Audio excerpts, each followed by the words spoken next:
सावन का महीना था। सुबह से ही हल्की हल्की बारिश हो रही थी। गांव बेलापुर की कच्ची गलियां पानी से भर चुकी थीं।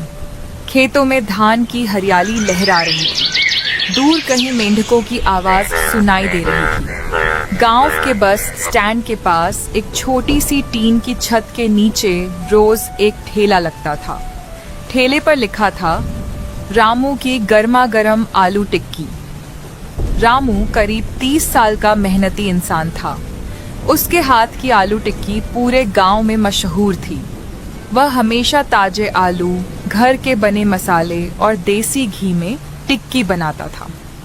उसकी पत्नी सीता हर सुबह घर पर आलू उबालकर मसाला तैयार कर देती थी। उस दिन सीता ने कहा, आज बारिश बहुत तेज है, अगर ग्राहक नहीं आए तो? रामू मुस्कुराया। एक भी ग्राहक आया तो उसे खाली हाथ नहीं लौटाऊंगा। सीता ने टिफिन बढ़ाते हुए कहा, पहले अपना खाना भी समय पर खा लेना। रामू ने सिर हिलाया और ठेला लेकर बस स्टैंड पहुंच गया। बारिश लगातार हो रही थी। रामू ने अंगीठी जलाई, गरम तवे पर पहली टिक्की रखी। घी की खुशबू चारों तरफ फैल गई, लेकिन आधा घंटा बीत गया, कोई ग्राहक नहीं आया। रामू आसमान की तरफ देखकर बोला, लगता है आज बारिश मेरी परीक्षा ले रही है। तभी गांव के डाकिया हरि काका छाता लेकर वहां पहुंचे। रामू, एक प्लेट टिक्की बना दे, इतनी ठंड में तेरी टिक्की ही याद आई। रामू मुस्कुराया। अभी बनाता हूँ काका। हरि काका ने पहला निवाला खाते ही कहा, वाह, मजा आ गया। इतने में बारिश और तेज हो गई। हरि काका जल्दी से चले गए। फिर 2 घंटे तक कोई नहीं आया। रामू चुपचाप बैठा बारिश देखता रहा। शाम होने लगी। उसने सोचा, अगर आज टिक्की नहीं बिकी तो सब खराब हो जाएगी। तभी उसने देखा एक लगभग 10 साल का लड़का भीगता हुआ उसकी तरफ आ रहा था। उसके कपड़े पूरी तरह गीले थे। हाथ में पुराना सा थैला था। वह ठेले के सामने आकर रुक गया। उसकी नजर बार बार गरम टिक्कियों पर जा रही थी। रामू ने प्यार से पूछा, क्या नाम है बेटा? मोहन। टिक्की खाओगे? मोहन ने धीरे से कहा। खानी तो है। तो फिर एक प्लेट बना दूं? मोहन ने सिर झुका लिया। मेरे पास पैसे नहीं हैं। रामू कुछ पल उसे देखता रहा, फिर बोला, अगर पैसे नहीं हैं तो यहाँ क्यों आए? मोहन की आंखें भर आईं। दादी 2 दिन से बीमार हैं। उन्होंने कहा था कि गरम कुछ खाने का मन है। पूरे गांव में आपकी टिक्की सबसे अच्छी होती है, इसलिए चला आया। रामू कुछ नहीं बोला। उसने धीरे से तवे पर 2 गरम टिक्कियां रखी। ऊपर से हरी चटनी, मीठी चटनी और थोड़ा सा दही डाला। फिर प्लेट मोहन की ओर बढ़ाते हुए बोला, ये दादी के लिए है। मोहन घबरा गया। लेकिन पैसे? रामू मुस्कुराया। जब दादी ठीक हो जाए तब उनकी दुआ दे देना, वही सबसे बड़ी कीमत होगी। मोहन की आंखों से आंसू निकल पड़े। उसने दोनों हाथ जोड़कर कहा, मैं यह एहसान कभी नहीं भूलूंगा। रामू बस मुस्कुरा दिया। उसे बिल्कुल भी अंदाजा नहीं था कि अगले दिन वही छोटा सा लड़का उसकी जिंदगी में ऐसी खबर लेकर आएगा जो पूरे गांव को हैरान कर देगी। अगली सुबह भी बारिश नहीं रुकी। रामू हमेशा की तरह जल्दी उठ गया। सीता रसोई में आलू उबाल रही थी। सीता ने पूछा, कल उस बच्चे ने पैसे दिए? रामू मुस्कुराकर बोला, नहीं। सीता ने फिर पूछा, फिर भी तुम खुश लग रहे हो। रामू ने धीरे से कहा, उसकी आंखों में झूठ नहीं था। मुझे लगता है उसकी दादी सच में बीमार है। सीता ने मुस्कुराते हुए कहा, इसीलिए तो पूरा गांव तुम्हें पसंद करता है। रामू ठेला लेकर फिर बस स्टैंड पहुंच गया। बारिश आज भी लगातार हो रही थी। उसने अंगीठी जलाई और टिक्कियां सेंकने लगा। करीब 1 घंटे बाद वही लड़का मोहन दूर से भागता हुआ दिखाई दिया। आज उसके हाथ में एक पुरानी छतरी थी। वह ठेले के पास आकर हाँफने लगा। रामू ने हंसते हुए पूछा, अरे इतनी जल्दी जल्दी क्यों भाग रहे हो? मोहन ने जेब से कुछ सिक्के निकाले। चाचा, ये लीजिए, कल की टिक्की के पैसे रामू ने सिक्कों की ओर देखा। सिर्फ 20 रुपये थे। असल कीमत उससे ज्यादा थी। रामू ने पूछा। बस इतने ही। मोहन ने सिर झुका लिया। घर में बस इतने ही थे, बाकी मैं काम करके दे दूंगा। रामू ने सिक्के वापस उसकी हथेली पर रख दिए। इन्हें अपने पास रखो। मोहन घबरा गया। लेकिन चाचा। रामू ने मुस्कुराकर कहा। कल मैंने टिक्की बेची नहीं थी, दादी को खिलाई थी। मोहन की आंखें भर आईं। उसी समय पीछे से एक कमजोर आवाज सुनाई दी। बेटा, यही है वो। रामू ने देखा। एक बुजुर्ग महिला छड़ी के सहारे धीरे धीरे उसकी तरफ आ रही थी। मोहन दौड़कर उनके पास गया। दादी, संभल कर। बुजुर्ग महिला रामू के सामने आकर रुक गई। उन्होंने दोनों हाथ जोड़ दिए। बेटा, कल मेरी वजह से तुमने नुकसान उठा लिया। रामू तुरंत बोला। अरे अम्मा, ऐसा मत कहिए। बुजुर्ग महिला बोली। कल 2 दिन बाद मैंने पेट भरकर कुछ खाया था। तुम्हारी टिक्की खाकर दवा भी खा ली। आज तबीयत पहले से बहुत बेहतर है। रामू के चेहरे पर संतोष आ गया। उसने कहा। बस आप जल्दी ठीक हो जाइए। बुजुर्ग महिला ने आशीर्वाद देते हुए कहा। भगवान तुम्हारे हाथों का स्वाद और दिल की अच्छाई हमेशा बनाए रखे। इतना कहकर वे मोहन के साथ चली गई। पास ही चाय बेच रहे हरि काका यह सब देख रहे थे। उन्होंने मुस्कुराकर कहा।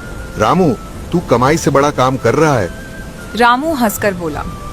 काका, भूखे इंसान को खाना खिलाने से दुकान छोटी नहीं होती, दिल बड़ा हो जाता है। हरि काका ने सिर हिलाया। यही बात हर कोई नहीं समझता। बारिश अब भी लगातार हो रही थी। रामू फिर अपने काम में लग गया। उसे बिल्कुल भी पता नहीं था कि उसी शाम गांव का मुखिया उसकी दुकान पर आने वाला है और एक ऐसी बात कहेगा जिससे उसकी छोटी सी टिक्की की दुकान पूरे इलाके में पहचान बना लेगी।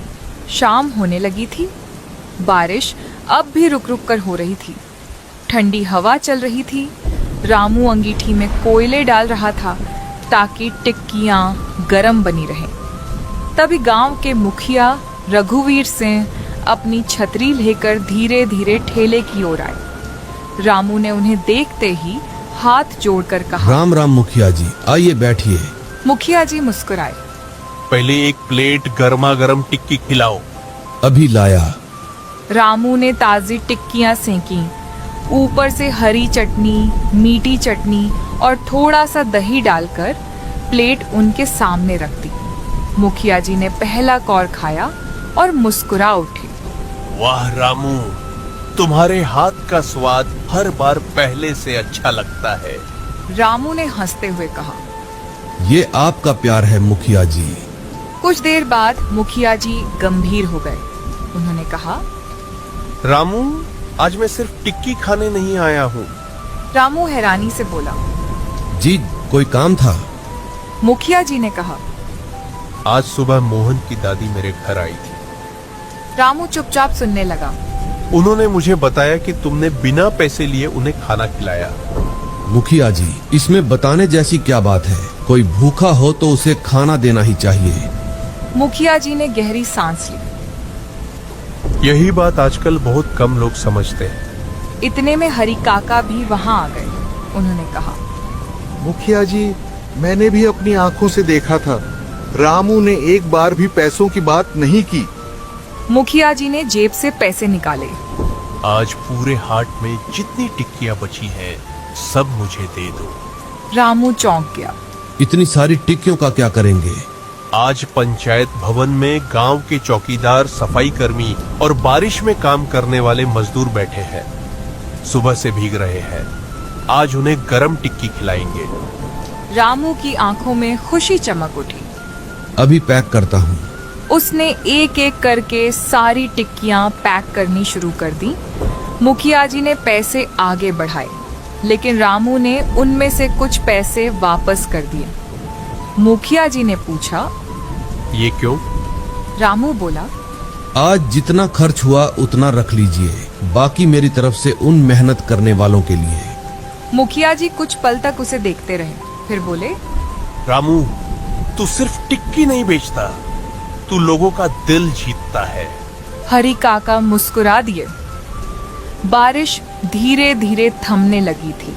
मुखिया जी टिक्कियों के पैकेट लेकर पंचायत भवन की ओर चले गए। रामू ने आसमान की तरफ देखा। कई दिनों बाद बादलों के बीच से हल्की धूप की एक किरण निकली। वह मन ही मन बोला, हे भगवान, बस मेरे हाथों से किसी भूखे को कभी खाली मत लौटाना। अगली सुबह बारिश हल्की हल्की हो रही थी। रात भर की बारिश के बाद गांव की हवा बिल्कुल साफ लग रही थी। पेड़ों की पत्तियों से पानी की बूंदें टपक रही थीं। रामू हमेशा की तरह अपना ठेला तैयार कर रहा था। तभी गांव के स्कूल का चपरासी बंसी उसके घर पहुंचा। रामू भैया। रामू बाहर आया। अरे बंसी, इतनी सुबह, सब ठीक तो है? बंसी मुस्कुराया। मास्टर जी ने आपको स्कूल बुलाया। रामू हैरान हो गया। मुझे? लेकिन क्यों? ये तो मुझे भी नहीं पता, उन्होंने कहा है कि ठेला लगाने से पहले जरूर आ जाना। रामू तुरंत स्कूल पहुंच गया। स्कूल के बरामदे में प्रधानाध्यापक श्यामलाल मास्टर बैठे थे। उन्होंने रामू को देखते ही कहा, आओ रामू, बैठो। रामू ने हाथ जोड़कर नमस्ते की। जी मास्टर जी, आपने बुलाया था? हाँ, कल मोहन और उसकी दादी मुझसे मिलने आए थे। उन्होंने तुम्हारी बहुत तारीफ की। रामू शर्माते हुए बोला, मैंने तो बस अपना फर्ज निभाया था। इसीलिए तो बुलाया है। अगले हफ्ते हमारे स्कूल में खेलकूद प्रतियोगिता है। बाहर से भी बच्चे आएंगे। हम चाहते हैं कि उनके नाश्ते की जिम्मेदारी तुम संभालो। रामू की आंखें फैल गईं। मैं? हाँ, हमें स्वाद के साथ भरोसा भी चाहिए। मास्टर जी, मैं पूरी कोशिश करूंगा कि किसी बच्चे को शिकायत का मौका न मिले। हमें यही भरोसा था। रामू खुशी खुशी स्कूल से निकल गया। लेकिन जैसे ही वह हाट पहुंचा, उसने देखा कि उसके ठेले से कुछ ही दूरी पर एक नया ठेला लगा हुआ है। उस पर बड़ा सा बोर्ड टंगा था, सिर्फ 10 रुपए में आलू टिक्की। रामू ठिठक गया। वह चुपचाप अपना ठेला लगाने लगा। थोड़ी देर बाद नया दुकानदार ऊंची आवाज में चिल्लाने लगा, आओ आओ, पूरे गांव में सबसे सस्ती टिक्की सिर्फ 10 रुपए। हरी काका धीरे से रामू के पास आए। रामू अब क्या करेगा? जिसे सस्ती टिक्की खानी है वह वहाँ जाएगा। जिसे स्वाद और भरोसा चाहिए वह यहाँ आएगा। तू हर बार दिल की बात कह देता है। रामू ने बिना किसी चिंता के तवे पर पहली टिक्की रख दी। घी की खुशबू फिर से हवा में फैल गई। उसके चेहरे पर वही पुरानी मुस्कान थी। उसे विश्वास था कि असली पहचान कीमत से नहीं, काम से बनती है।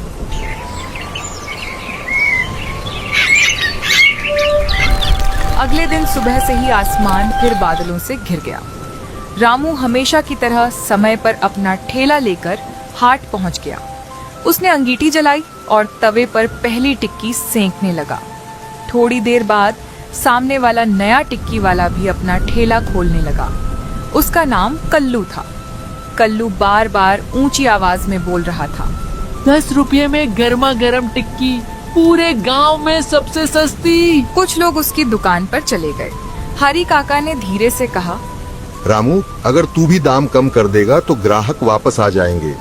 काका, दाम कम करने से पहले सामान भी कम करना पड़ेगा, फिर स्वाद भी बदल जाएगा। मैं ऐसा नहीं करूँगा। सही कह रहा है बेटा। दोपहर तक कल्लू के ठेले पर अच्छी भीड़ रही। रामू के पास कम ग्राहक आए, फिर भी उसने किसी से शिकायत नहीं की। वह हर ग्राहक को पहले की तरह प्यार से टिक्की बनाकर देता रहा। शाम होने लगी। तभी एक किसान जल्दी जल्दी रामू के ठेले पर आया। उसने कहा, भैया, एक प्लेट टिक्की देना। सामने वाली दुकान पर क्यों नहीं गए? वहाँ तो सस्ती मिल रही है। किसान बोला, गया था, लेकिन टिक्की अंदर से कच्ची थी और तेल भी अजीब लग रहा था। आधी प्लेट छोड़कर आ गया। इतने में 2 और ग्राहक आ गए। मिस्टर रामू, हमारे लिए भी 2 प्लेट बना दो। दूसरा हंसते हुए बोला, सस्ती चीज देखकर चले गए थे, लेकिन स्वाद तो तुम्हारे हाथ में ही है। रामू ने कुछ नहीं कहा। वह बस मुस्कुराते हुए टिक्कियां सेंकने लगा। उधर कल्लू यह सब देख रहा था। उसके चेहरे पर चिंता साफ दिखाई दे रही थी। बारिश फिर तेज होने लगी। लोग छत के नीचे खड़े होकर टिक्की खाने लगे। धीरे धीरे रामू के ठेले पर फिर भीड़ बढ़ गई। कल्लू के पास अब कोई ग्राहक नहीं था। शाम को जब हाट खाली होने लगा तो कल्लू धीरे धीरे रामू के पास आया। उसने झिझकते हुए कहा, रामू भाई। रामू ने मुस्कुराकर पूछा। हाँ बोलो। कल्लू ने सिर झुका लिया। मैंने सोचा था कि सस्ती टिक्की बेचकर तुम्हारे ग्राहक अपने पास कर लूंगा, लेकिन आज समझ में आ गया कि लोग सिर्फ सस्ता नहीं अच्छा खाना भी चाहते हैं। कल्लू, बाजार में जगह सबके लिए है। अगर मेहनत और ईमानदारी से काम करोगे तो तुम्हारे भी ग्राहक बन जाएंगे। कल्लू की आंखें नम हो गईं। रामू की यह बात पूरे गांव में फैल गई। लोग कहते थे, अगर बेलापुर जाओ तो रामू की आलू टिक्की जरूर खाना। वहाँ सिर्फ स्वाद नहीं, इंसानियत भी मिलती है। सीख, मोरल, सच्ची कमाई सिर्फ पैसों से नहीं होती। अच्छा व्यवहार, ईमानदारी और दूसरों की मदद करने वाला इंसान लोगों के दिलों में हमेशा के लिए अपनी जगह बना लेता है।